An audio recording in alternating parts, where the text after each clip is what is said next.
Lesson 8, Retention. Greetings. My name is Mark, and you are so very close to officially becoming a certified network marketeer. Congratulations, and welcome to Lesson 8, where we'll be discussing the concept of retention. Let's jump right in.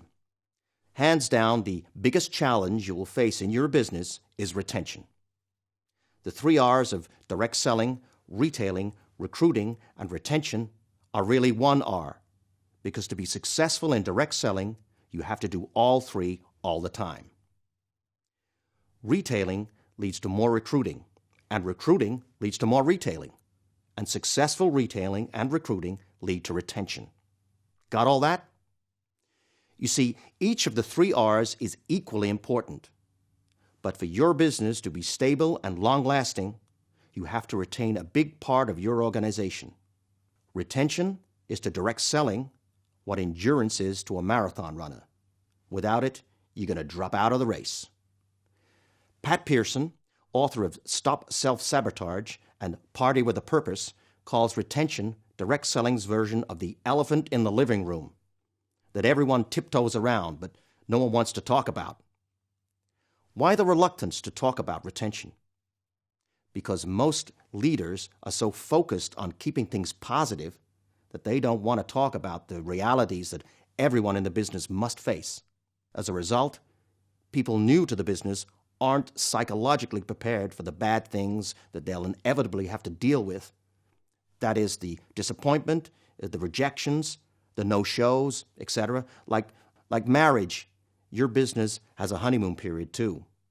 According to research, the honeymoon in direct selling ends somewhere around 8 weeks in the business. When romance, I love this product, I love this opportunity, I love my sponsor, I love this company, gives way to reality, I take rejection personally. I'm not good at sales. I'm too busy with other things. The keys to successful retention and successful marriage are the same awareness of realities and challenges you will face, combined with a willingness to learn and implement strategies that will break through those challenges and bring about results. I'm now going to take you through 10 tips to increase retention. Learn them, practice them, and teach them to your people, and your retention rates will soar.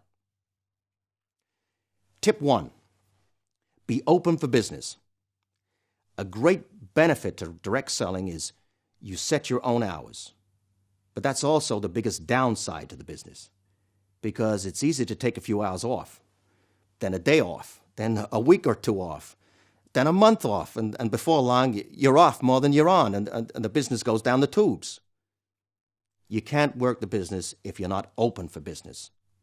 Seems pretty obvious, doesn't it? But when people drop out of the business, it's because, in their words, this business doesn't work. It's because they weren't working the business. This business works if you work the business. If you won't work it, it won't work for you. It's that simple. The most successful people in direct sales are open for business every waking hour of every day, because they're either thinking about the business, or learning about the business, prospecting, networking, following up, building relationships, offering encouragement, or using the products themselves. Being open for business isn't limited to retailing and recruiting, although that's the most productive use of your time. Being open for business means being a direct salesperson, not just doing direct selling. To paraphrase Shakespeare, to be or not to be a direct seller, that is the question only you can answer. Tip 2. There's safety in numbers. Direct selling is like baseball. The best players fail their way to financial freedom. Major League Baseball players who consistently average 3 hits for every 10 at-bats are in the top rank of income earners.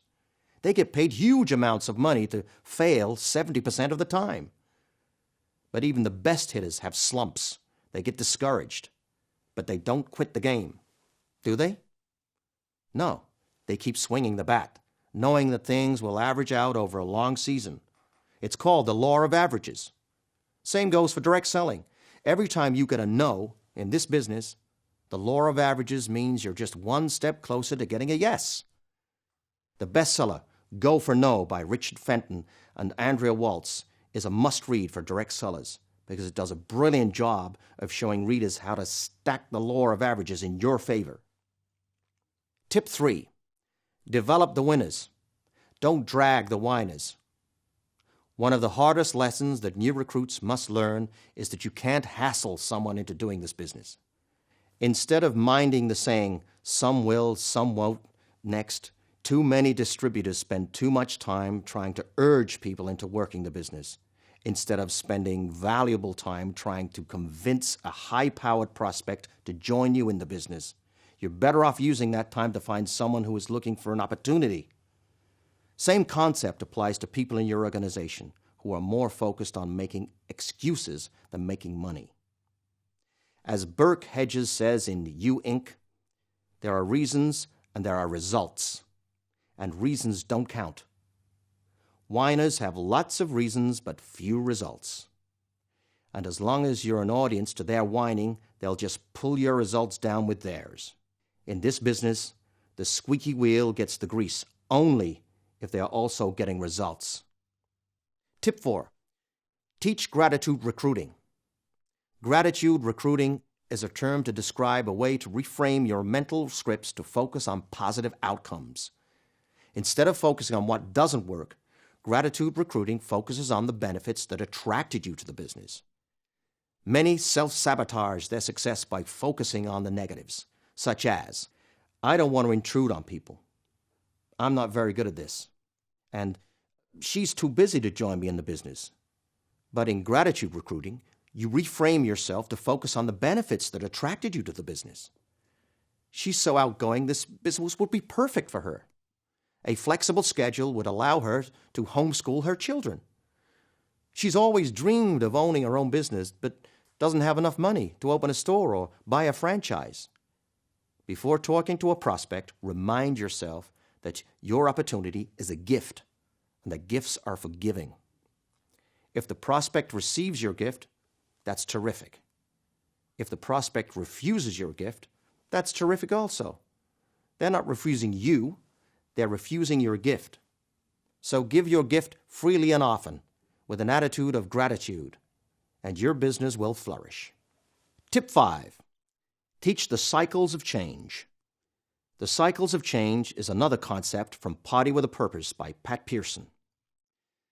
The cycles of change describe the up and down cycles that will occur over and over again in your business as well as in your life. Once you learn to recognize and understand these cycles, you'll be better able to manage your emotions and keep yourself on an even capsize during the ups in your business and the downs. Let's discuss the 4 cycles of change. Cycle 1. Go for it. This is the high point of the cycle. Self-talk is characterized by positive thoughts, like, I'm doing the work I want to do. I'm having fun, making money, and feeling good about myself and the choice I have made. You feel confident, in control, fulfilled. Then something unexpected happens and the negative emotions flare up and you drop into a lower cycle, the doldrums. Cycle 2, the doldrums. This period in your life is like a low-grade depression. You're plagued with self-doubt. You feel out of sync. You're pessimistic and you can't see your way out. You lack energy and direction. You can't motivate yourself to pick up the phone because you dread the outcome. But don't get discouraged. Soon you'll find yourself climbing your way back up into Cycle 3, cocooning. In this stage, you become introspective. You go inward, asking questions, seeking answers to your roles in life, questioning your values, searching for a new identity. This phase leads to feelings of rebirth and self-renewal, which gradually evolves into the final stage of the cycle, Cycle 4, getting ready. In this phase, you're moving from inward questioning to outward action. You read books, attend seminars, and start dreaming again. You start to reformulate the vision you have for your life, and the knowledge and self-confidence you've gained encourages you to become even bolder until, bam, you're right back in the go for it stage of the cycle of change. Everyone starts out in the go for it phase, and then, when life happens, and not everything goes according to plan, it's only natural to sink into the doldrums. And not surprisingly, when new people hit this phase, the weak and the uncommitted drop out of the business. By being aware of these phases, your people will better understand their emotions and endure the low cycle until it starts moving upward again. Tip 6. Relationships equals retention. First, last, and foremost, direct selling is a people business. People distributing products to people, people buying products from people, people recruiting people, people training people, people helping people. The key to success in a people business is relationships. Good, real, genuine, sharing, caring relationships. As the old saying goes, people don't care how much you know until they know how much you care. Lee Iacocca, former CEO of Chrysler, summed up the importance of relationships this way. In the end, every business can be reduced to 3 words: people, products, and profits. People come first. The top distributors are exceptional at building relationships that foster understanding, facilitate cooperation, heighten harmony, increase loyalty, and engender trust. How do you do that? A good place to start is a book called The Diamond Rule by Dr. Nate Booth. We've all heard of the golden rule: treat others as you want to be treated. The diamond rule is even better. It says treat others as they uniquely want to be treated. Take time to talk to your people. Learn what their dreams are. Learn what they value most. Understand their wants and needs. Treat them with love and understanding and respect. In a word, show you care, and they'll show you loyalty. Tip 7. Get your new recruits making money right away. Research shows that the typical new recruit talks to one person before dropping out of the business. You read that, right? One person. No wonder retention is the elephant in the living room. No wonder dropouts say this business doesn't work. Most of them never gave the business an opportunity to work. Do you remember what your first few weeks in the business were like? You were scared, unsure of what you were getting into, confused about how this business works, unfamiliar with the business model. Well, your new recruits are experiencing the same fears and doubts. They're vulnerable. Just the slightest negative experience can jolt them out of the business. That's why the first month is so crucial for success in direct selling. As the sponsor, you're obligated to do some hand-holding during the recruit's first few weeks in this business. Help them with their invitations. Help them retail products and congratulate them on their commissions. Do the product demos and business presentations until they can stand on their own. Once they start earning money and sponsor some people, then the business becomes real and doable. Remember the 3 R's. To retain, first you have to retail and recruit. Tip 8. Plug your people into a system. More than half of the goods and services sold in North America are distributed through more than 2,000 different franchised businesses. Why are there so many franchises, and why are they so successful? Because they offer new entrepreneurs a proven system that ensures their success by taking challenges out of opening a new business. As the old advertisement for AT&T said, the system is the answer. As Burke Hedges points out in Who Stole the American Dream, the system for running a franchise in Miami and Moscow are the same.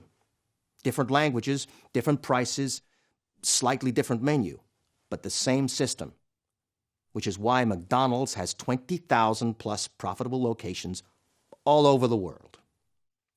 That's the power of franchising.